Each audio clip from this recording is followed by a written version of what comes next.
হোয়াটসঅ্যাপের মাধ্যমে নির্দেশ পাঠানো নিয়ে নির্বাচন কমিশনের ভূমিকার কড়া সমালোচনা করল সুপ্রিম কোর্ট। প্রধান বিচারপতি সূর্যকান্ত বলেন, হোয়াটসঅ্যাপে কোনো নির্দেশ চালানো যাবে না, আনুষ্ঠানিক সার্কুলার জারি করতেই হবে। বিচারপতির বক্তব্য, 1 কোটিরও বেশি মানুষ নোটিশ পাঠিয়েছেন, এতে সাধারণ মানুষের উপর যে মানসিক চাপ পড়ছে তা বুঝতে হবে।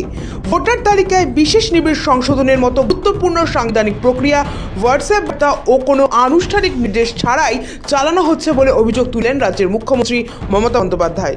এই অভিযোগ তুলে মুখ্য নির্বাচন কমিশনার জ্ঞানেশ কুমারকে কড়া চিঠি পাঠিয়েছিলেন মুখ্যমন্ত্রী। চিঠিতে মুখ্যমন্ত্রী অভিযোগ করেন, কোনো লিখিত বিজ্ঞপ্তি, সার্কুলার বা আইন নির্দেশ ছাড়াই একের পর এক সিদ্ধান্ত নেওয়া হচ্ছে, যা সম্পূর্ণ স্বেচ্ছারী। এতে স্বচ্ছতা ও জবাবদিহির প্রশ্ন উঠছে।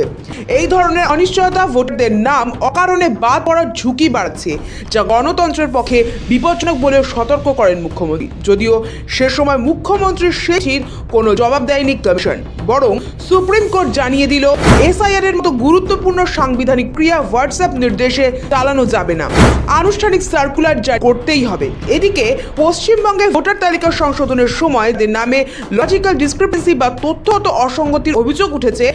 সেই প্রায় 1,25,00,000 ভোটারের নাম প্রকাশ করে দিয়েছে শীর্ষ আদালত।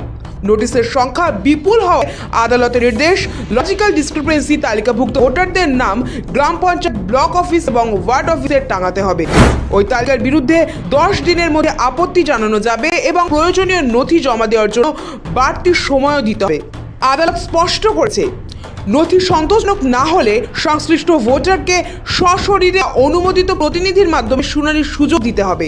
সেই সঙ্গে রাজ্য সরকারকে পর্যাপ্ত কর্মী নিয়োগ ও আইন শৃঙ্খলা রক্ষার বন্দোবস্ত রাখার নির্দেশ দেওয়া হয়েছে।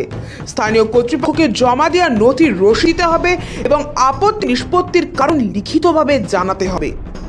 ব্যুরো রিপোর্ট, সময়, কলকাতা।